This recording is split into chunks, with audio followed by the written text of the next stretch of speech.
देवगुरु बृहस्पति का हम डिस्कस करेंगे। कैसे देवगुरु बृहस्पति अपने कर्क राशि में एंटर करने वाले हैं, जो उनके लिए एक एक्सॉल्टेड फॉर्म, उच्च के हायर फॉर्म में होंगे। देवगुरु बृहस्पति अपने आप में ब्लेसिंग्स के कारक होते हैं और कहीं ना कहीं सृष्टि के रचयिता जो ब्रह्मा जी की लीनीज से आते हैं। गुरु तत्व की प्रधानता होती है, हमारे आत्मा का कारक होते हैं, जीव तत्व के कारक होते हैं। तो देवगुरु बृहस्पति के राशि गोचर के प्रभाव से जिन राशियों की कहीं ना कहीं एक बेस्ट परफॉर्मेंस की टाइमिंग आने वाली है, चाहे मैरिज को लेकर, करियर को या स्पिरिचुअलिटी को, स्पेसिफिक शादी फिक्स होने की सबसे अधिक संभावना बनती है, जिसमें वृषभ, कर्क, वृश्चिक और मीन, ये 4 राशियां इंपॉर्टेंट हैं। वृषभ राशि टॉरस, कर्क कैंसर, वृश्चिक स्कॉर्पियो और मीन पाइसिस। बृहस्पति जुपिटर का जो गोचर है या इनकी दृष्टि इन राशियों के विवाह भाव या स्वयं राशि पर पड़ रही है, जो विवाह के प्रबल योग बनाती हैं। वैदिक ज्योतिष के अकॉर्डिंग देवगुरु बृहस्पति विवाह और वैवाहिक सुख के प्रमुख कारक ग्रह माने जाते हैं। और सभी 12 राशियों के लिए विवाह की क्या संभावना बनती है, इसका हम डिस्कशन करने वाले हैं।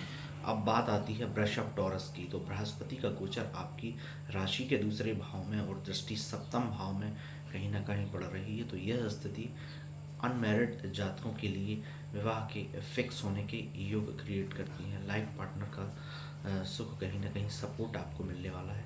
वृश्चिक स्कॉर्पियो की अगर हम बात करें तो जिन भी जातकों को अपने फैमिली या रिलेटिव्स के माध्यम से रिश्ते देखने में दिक्कत आ रही थी, रिलेशंस को लेकर बैरिकेडिंग थी, या शादी फिक्स होने के बाद भी टूटना या शादी फिक्स ना होना, ये अब एक अच्छा रिजल्ट देखने को आपको मिलने वाला अपने परिवार रिलेटिव्स के माध्यम से ये कंप्लीट होगा और इन्हें अब पॉजिटिव रिजल्ट देखने को मिलेगा। मैरिज के प्रबल योग आपके बनने वाले, अटकी हुई शादियां जो थी वो फिक्स होगी।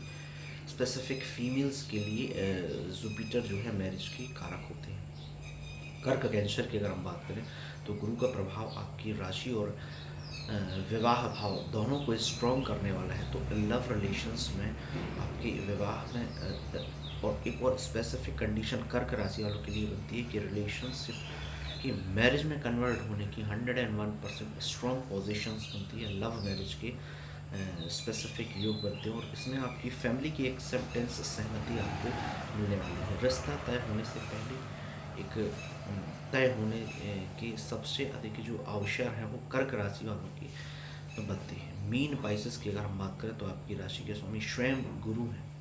12 नंबर की राशि आपको अलॉट की गई। इनका पंचम भाव में स्थित होना एक गज केसरी जैसे अद्भुत एक संयोग बनता है। तो इनके योग लाइफ पार्टनर मिलने के और लव मैरिज के चांसेस फिक्स होते हैं मीन पाइसेस वालों की।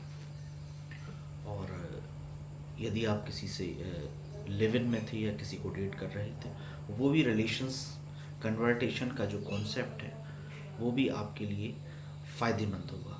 तो ये एक खुशियों की सौगात लेकर आने वाले हैं देवगुरु बृहस्पति के, जो कर्क राशि में गोचर होगा। बाकी अगर राशियों की बात करें तो मेष, एरीज, मिथुन, जेमिनाई और कन्या, वर्गो, इन राशियों के लिए विवाह के मिली जुली योग बनते हैं। रिश्ते की बातचीत शुरू हो सकती है, लेकिन अंतिम निर्णय में कहीं ना कहीं डिले की पॉसिबिलिटी बनती है। तो आपको सावधानी बरतने की आवश्यकता है। सह, तुला, मकर, कुंभ और धनु इन जातकों के लिए विवाह भाव पर यदि शनि और राहु का प्रभाव चल रहा है तो इनके लिए योग्य लाइफ पार्टनर के चुनाव में या डिसीजन में अपनी कुंडली का एक बैलेंसिंग क्रिएट करना होगा। एक स्पेसिफिक सजेशन से आपका कि विवाह केवल देवगुरु बृहस्पति के गोचर पर डिपेंड नहीं करता। पर्सनल कुंडली की दशा महादशा, विशेषकर शुक्र मंगल की स्थिति को मद्देनजर रखती हुई हमें स्ट्रॉन्ग पोजीशंस में उसको चेकआउट करना पड़ता है।